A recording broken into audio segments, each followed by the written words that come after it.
Hey guys, I just got done finishing watching Leatherface. I got all these movies done before the end of October. I didn't think it was gonna be fucking possible at the fucking last minute to do this. Man, I'm I'm totally not doing this. Like, not overloading myself with movie reviews next October. I'll tell you that right now. But yeah, Leatherface.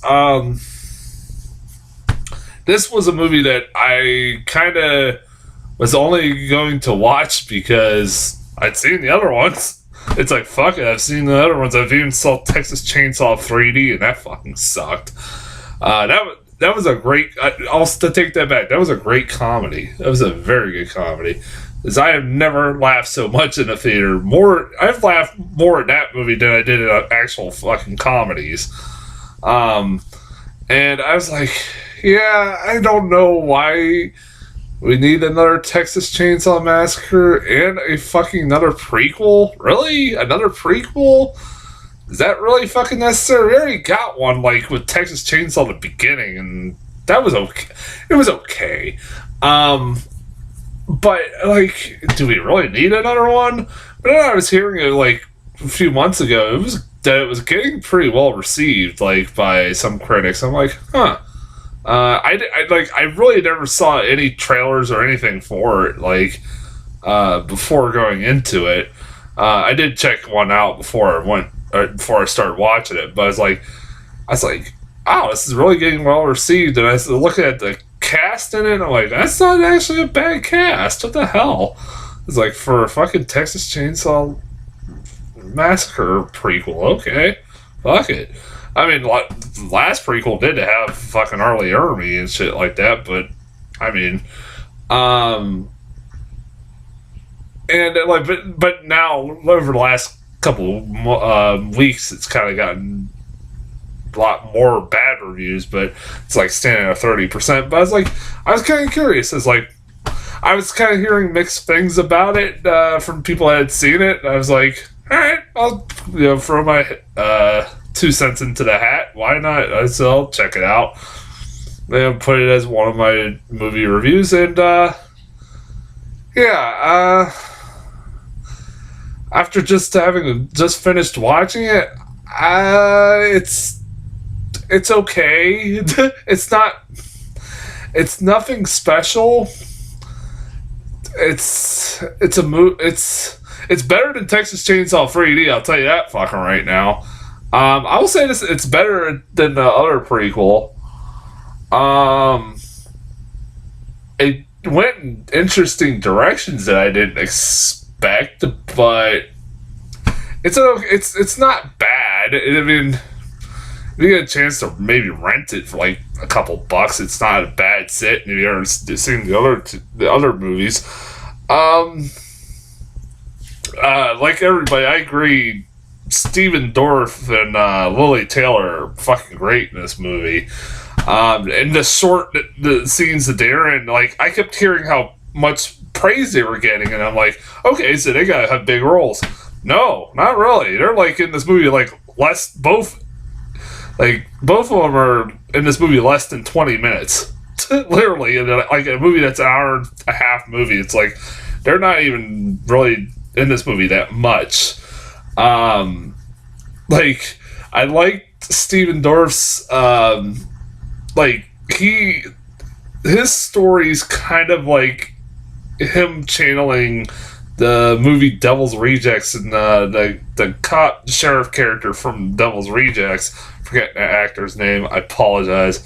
I love that movie. I love that fucking character in Devil's Rejects, and I thought he was pretty goddamn good. It's like, he's a guy who his daughter gets killed by the Sawyer family at the beginning of the movie. He's a cop or a sheriff whose daughter gets killed at the beginning of like I said, by the Sawyer family, and so he is hell bent on revenge against his family, and he basically takes away the youngest Sawyer son, Jebediah, who ends up becoming Leatherface eventually. But he takes him away and takes him to basically a mental institution, and he's like hell bent on destroying his family. And that was probably, honestly, I'd rather have spent more time with his character, because he was kind of like underdeveloped, but every time he was on screen, he was kind of awesome because it's Stephen Dorff.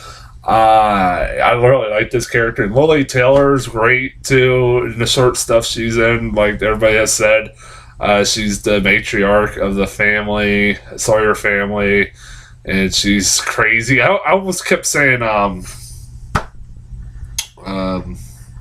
Lily Tomlin, and I was like, dude, if that was Lily Tomlin in this role, that would make it even better. But I was like, holy shit, I can imagine her doing that role. But Lily Taylor is pretty good at this as the matriarch. Like I said, the short scene she's in, because this movie, if you don't know what going in, this was kind of a surprise to me for the most part.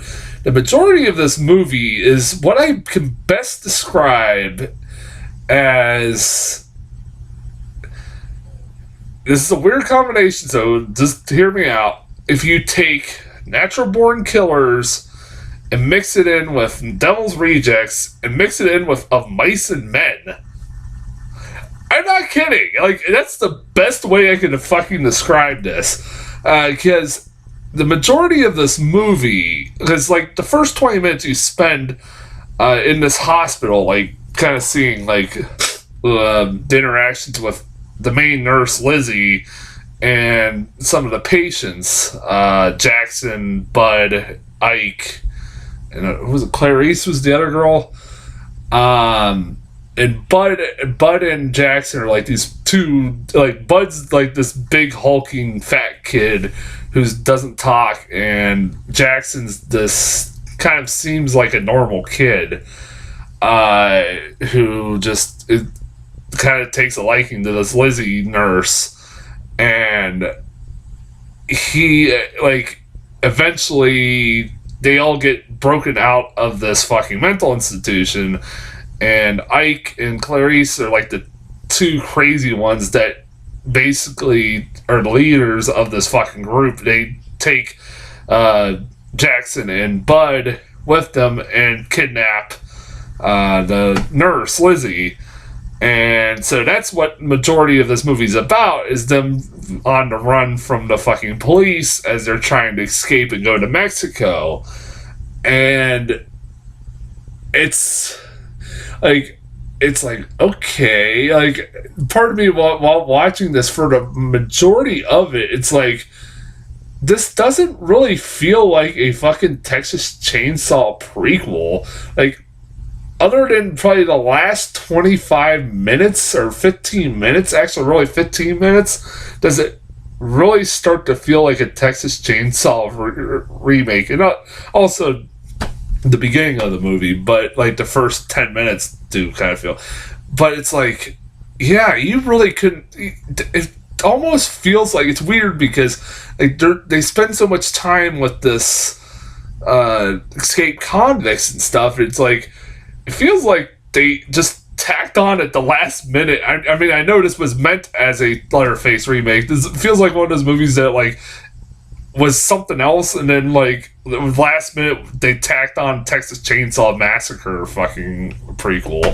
But I know it like, and it's like I didn't mind the stuff with the, like I said, it was kind of like a nice sweet little relationship with the nurse. I liked the nurse. I thought she was good. Lizzie was pretty good. The girl who played Lizzie, and like her relationship with like kind of Carrie. She's of course one of those naive nurses that you see in a lot of these fucking things. Is like, I really just want to help these people. It never ends well for any of those characters. They're like, God damn, I hate these. Like, Jesus. Like, anytime a character like is like that in any of these movies, it doesn't end well for them. And she's like, yeah, like she's a likable character that actually kind of like cares for like, even like, or like Bud and Jackson, and like I said, Clarice and the Ike guys like crazy, and just pretty much, like I said, there's parts of this like they're natural born killers. There's like a diner scene that's, I swear, something straight out of that.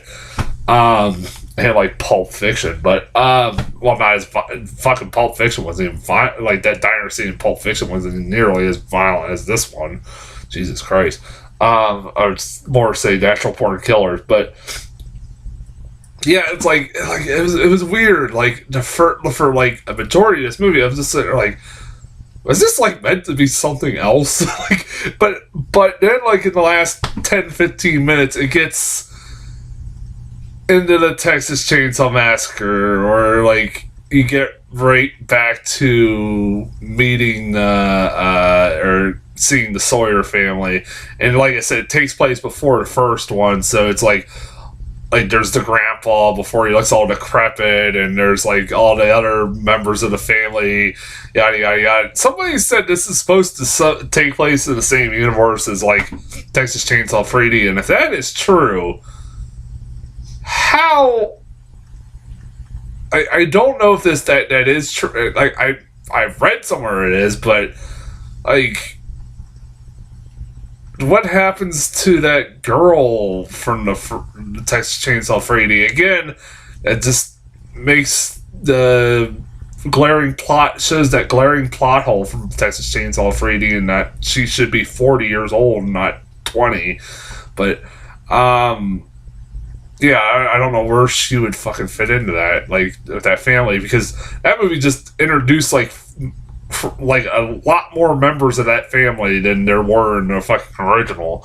And like I said, I have a feel like this movie kind of retconned that movie a little bit. I don't know. I don't know. Weirdly enough, this was a weird thing. This movie has a twist. Yeah, who the fuck thought that? As far as Leatherface goes. And yeah, I was like, when that happened, I kind of got that spoiled, I'm not gonna lie. I overheard somebody mentioning it, and so I kind of knew something was coming up with it. And when it happened, I was like, I was still kind of shocked. I was like, really? That happened? Okay.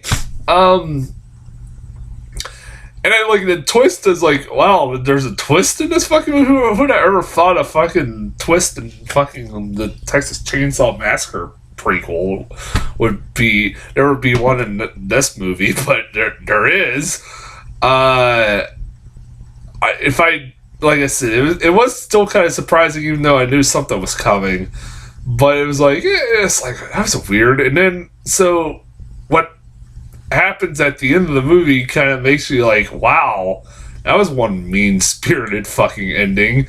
Because of the twist, you're like, that was a really fucking mean-spirited ending. But it is Texas Chainsaw Massacre. And I was like, I really shouldn't expect anything less. Because that ending is really mean-spirited. Like, holy shit. Like, that was some terrible, like, something really terrible happens to one of the characters. Like, damn. I mean, I knew, like, probably wasn't going to end well for this character, but damn.